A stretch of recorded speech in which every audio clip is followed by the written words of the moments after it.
حضرت شادی بیاہ جو ہے ایک خوشی کا موقع ہے، تو خوشی یا غمی کے حالات میں جو ایکسٹرا آرڈنری ایک کیفیت ہوتی ہے اس میں انسان کے بہت سے معاملات میں فرق پڑ جاتا ہے۔ تو خوشی کے اس موقع پر اخراجات کے لحاظ سے شادی پر کس حد تک اخراجات کی اجازت ہے یا کرنے چاہیے اسلامی نقطہ نظر سے؟ دو باتیں ہیں اس میں۔ پہلی بات تو یہ ہے کہ اخراجات انسان اپنی استطاعت کے مطابق کر سکتا ہے، اور جیسے آپ نے کہا کہ یہ غیر معمولی کیفیت ہوتی ہے اور اس میں انسان خوشی کا اظہار کرنا چاہتا ہے۔ خوشی کے ہزاروں طریق ہیں، لیکن دراصل بات وہی ہے کہ لقد کان لکم فی رسول اللہ اسوۃ حسنہ۔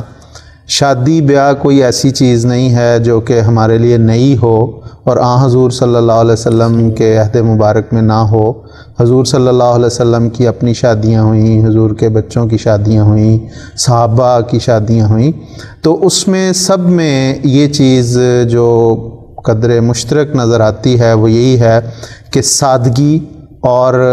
اپنی استطاعت کے مطابق وہ لوگ اخراجات کرتے تھے۔ شادی کے لیے بڑے بڑے قرض لے لینا اور بعد میں ان کی ادائیگیاں کرتے پھرنا یہ مناسب نہیں ہے، اور یہ اسراف میں آتا ہے، اور اسراف جو ہے وہ قرآن کریم اس سے منع کرتا ہے۔ ایک یہ ہے اسراف کی کیفیت۔ دوسری اسراف کی کیفیت یہ بھی ہے کہ ایسے مواقع پہ یہ بھی مد نظر ہونا چاہیے کہ یہاں پہ یہ سوال بھی اٹھتا ہے کہ اچھا اگر کوئی بہت مالدار شخصیت ہے، اس کے پاس بہت پیسہ ہے، تو وہ پھر جتنا مرضی اس کا خرچ کرے، تو اس میں بھی یہ دیکھنے والی بات ہے کہ جو ضرورت ہے اس کے مطابق اخراجات ہونے چاہیے۔ جو ضرورت سے زائد ہیں وہ اسراف میں آتے ہیں۔ حضور صلی اللہ علیہ وسلم کے زمانے میں بھی بڑے بڑے مالدار صحابہ تھے، لیکن ان کی شادیاں، ان کے بچوں کی شادیوں پہ نظر ڈالتے ہیں تو وہ اس قسم کا اسراف کہیں نظر نہیں آتا، بلکہ سادگی کے ساتھ سادگی اس میں بنیادی طور پہ نظر آتی ہے۔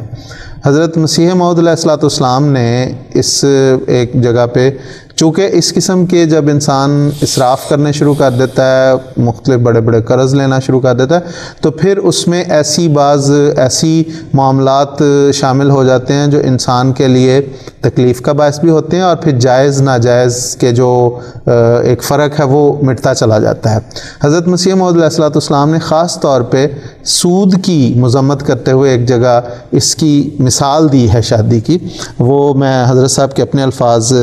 پڑھ کے سناتا ہوں۔ حضور فرماتے ہیں، ملفوظات میں ہے جلد 5 میں، حضور فرماتے ہیں معمولی زندگی میں ایسا کوئی امر ہی نہیں کہ جس پر اتنا خرچ ہو جو انسان سودی قرض لینے پر مجبور ہو۔ مثلا نکاح ہے، اس میں کوئی خرچ نہیں، طرفین نے قبول کیا اور نکاح ہو گیا۔ بعد ازاں ولیمہ سنت ہے، سو اگر اس کی استطاعت بھی نہیں تو یہ بھی معاف ہے۔ انسان اگر کفایت شعاری سے کام لے تو اس کا کوئی بھی نقصان نہیں ہوتا۔ اب اس میں جو دو بہت اہم چیزیں حضور نے فرمائی، ایک تو یہ کہ کفایت شعاری ہے بنیادی حکم، اور اس کے ساتھ یہ ہے کہ سادگی جو ہے وہ ہونی چاہیے۔ جہاں تک شادی بیاہ کا تعلق ہے اس کا خاص طور پہ حضرت صاحب نے ذکر کر کے فرما دیا کہ اس کے 2 حصے ہیں۔ ایک ہے نکاح جس میں طرفین نے قبول کیا اور ہو گیا، اور دوسرا ولیمہ ہے، اور ولیمے میں استطاعت کے مطابق، طاقت کے مطابق کر دیا جائے۔ یہاں تک حضور صلی اللہ علیہ وسلم نے یہ بھی فرمایا کہ اولم بلو بشاتن، کہ ایک بکری کا بھی ولیمہ ہو سکتا ہے۔ حضور صلی اللہ علیہ وسلم کی اپنی شادیوں میں ایک شادی پہ ولیمہ کلوج میاں ہوا،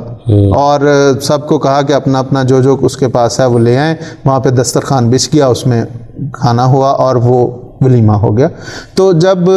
ہمارے آقا و مولا کا یہ سنت، یہ اسوہ ہمارے لیے ہے، تو پھر کسی لمبے چوڑے اخراجات اور اس میں بڑے بڑے قرض لے کے، یا قرض نہ بھی لیے جائے، تو نمود و نمائش جو ہے، اور اگر ایک انسان مالدار ہے تو ہزاروں پاؤنڈ کے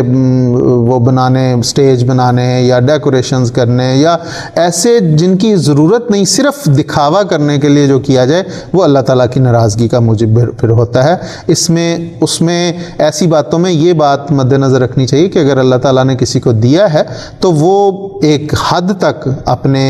جائز اخراجات اس کو کرے، اور باقی جو اگر اس کے پاس ہے تو پھر ان لوگوں کو جو ضرورت مند ہیں، ان کی شادیوں کے، ان کی بچیوں کی شادیوں پہ ہزاروں ایسی تحریکات ہیں خلفاء کی جس میں وہ اخراجات دے سکتا ہے، جس کے نتیجے میں اللہ تعالیٰ کی بھی خوشی اور رضا اس کو ملتی ہے اور اس کا اپنے کام بھی سنورتے ہیں۔ جہاں تک ولیمے کی بات ہے، اس میں ایک دو حضرت مسلم اور رضی اللہ تعالیٰ عنہ کے بڑے خوبصورت ارشادات ہیں، وہ میں پڑھ دیتا ہوں۔ حضور فرماتے ہیں ولیمہ اپنی استطاعت کے مطابق ہونا چاہیے۔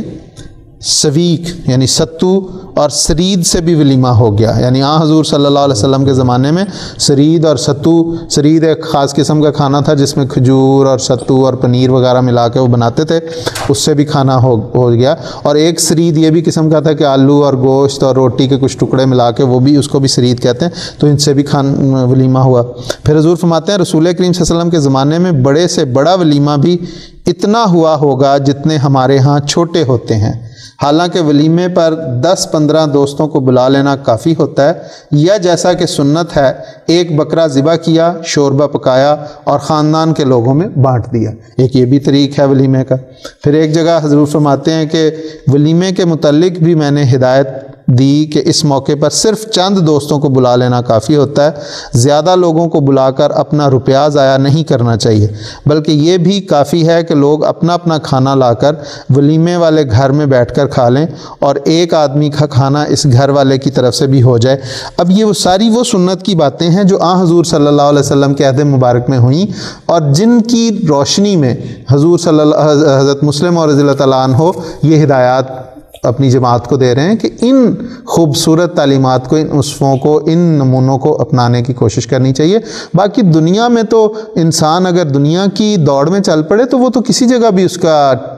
کسی جگہ ٹھکانہ نہیں ہے، روک بھی نہیں سکتا۔ اس لیے یہی وہ تعلیمات ہیں جس میں انسان کو کوشش کرنی چاہیے کہ اس پہ عمل کرے۔ ایک آخری حضرت صاحب کا اقتباس ہے، حضور فرماتے ہیں آج کل بڑی شان و شوکت سے ولیمے کیے جاتے ہیں، خواہ اپنی حیثیت اس کے ولیموں کی کو برداشت اس قسم کے ولیموں کو برداشت نہ کر سکتی ہو۔ دیکھ لو رسول کریم صلی اللہ علیہ وسلم نے اس موقع کے لیے کیا حکم دیا۔